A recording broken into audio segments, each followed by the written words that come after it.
Hey, what's up guys? Welcome back to the Woodbrew Life channel. Today we're actually going to be repainting the front grille of the Ford Transit Connect. If you're new here, we are converting this Ford Transit Connect into a camper van, so stay tuned for more awesome builds. But today, like I said, we're going to be repainting this front grille. Somebody, the previous owner, probably painted this black. It was silver. It's all speckly, as you can see, from gravel and dirt debris hitting it and stuff like that.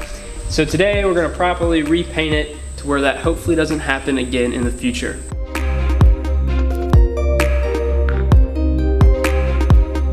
The most important part is to actually take it off of the van, because if you try to paint it on there, you're probably not going to get very good coverage and probably going to get some overspray on the car. So the first step is to actually take the grille off. I've never done this, so you're going to kind of go along with me trying this for the very first time. Now these Transits have got these really funky door opening things here, where you have to turn it one way and then the other way, and then it lifts up.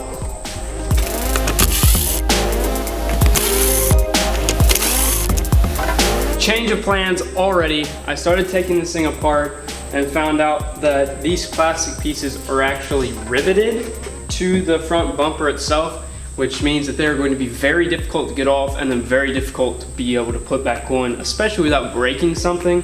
So we are going to paint it on the car, which I previously said is a bad idea because you can risk getting it on other things. So in order to prevent that, we are going to tape the crap out of this thing so that we don't get it anywhere else in the car. But first things first, before we ever paint or tape, we need to clean the surfaces really well. I actually washed the car yesterday, but I'm gonna go over the places that we're going to be painting with some of these Lysol wipes and get all the dust, grime, and any grease off there before we start painting.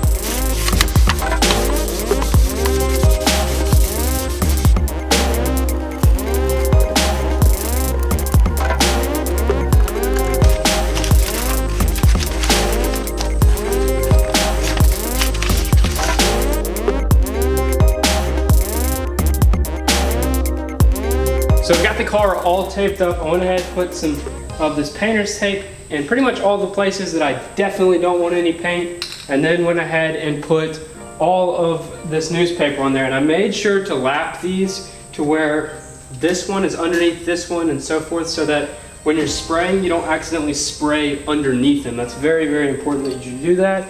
Anyway, I've got it taped up probably more than it needs to be, but it's better to be safe than sorry.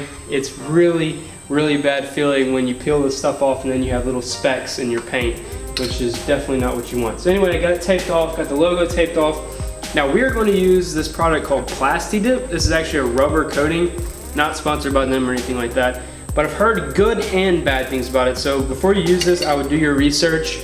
It's a really great option for some things and bad for others. I think it's going to work great here, and it's very durable, so the paint chipping and stuff like that from road debris isn't really going to be an issue with this stuff, I've heard. So that's what we're going to do. This stuff requires a bunch of light coats, so don't spray it on super thick. Do probably 5 or 6 really light coats.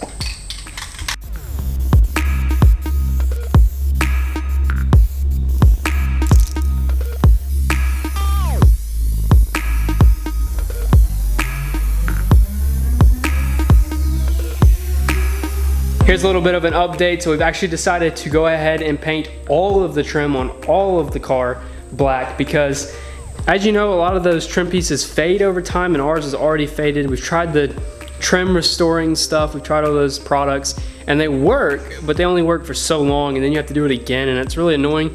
And we love the way this looks so much that we've decided to go ahead and paint all those. You can check them out right here. Already started. Went ahead and took those all the way off the car because they were really easy to take off. They have just these little pop things, so you can really just pull them straight off. These front ones were a bit more difficult. There was a screw here, a screw there, and a screw down there. The back ones, there was just one single screw down there, and then it all just basically popped off and tucks behind here. So now I'm gonna go ahead and tape all this off, and I'm gonna do this piece there, and the same one on the other side. And the last bit of trim on this car is around back. Sorry for the noise. I like to make, or I make license plate. Yeah, so that's what we're up to. I think it's gonna be a good move doing this be less maintenance, it'll be more durable, and I think it's gonna look really awesome because it's actually gonna be fully black down the side of the van now instead of it being like a two-tone, like real light gray and then a glossy black. So I think it's gonna look really cool. Let's get after it.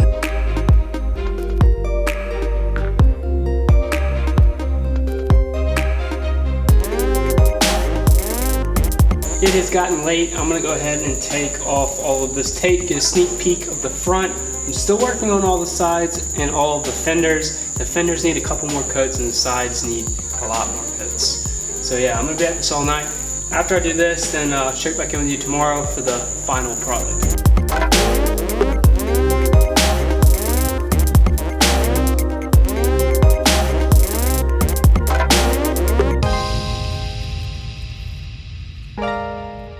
Alright guys, it's the next day and oh my gosh, it turned out amazing. I just pulled all the tape and newspaper off and it looks so good.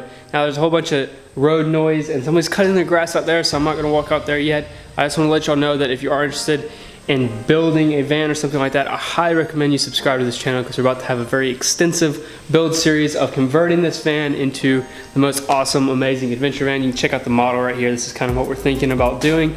So it's going to be pretty cool. If you haven't subscribed already, go ahead and subscribe. Anyway, enjoy these final cinematic shots and we'll see you in the next video.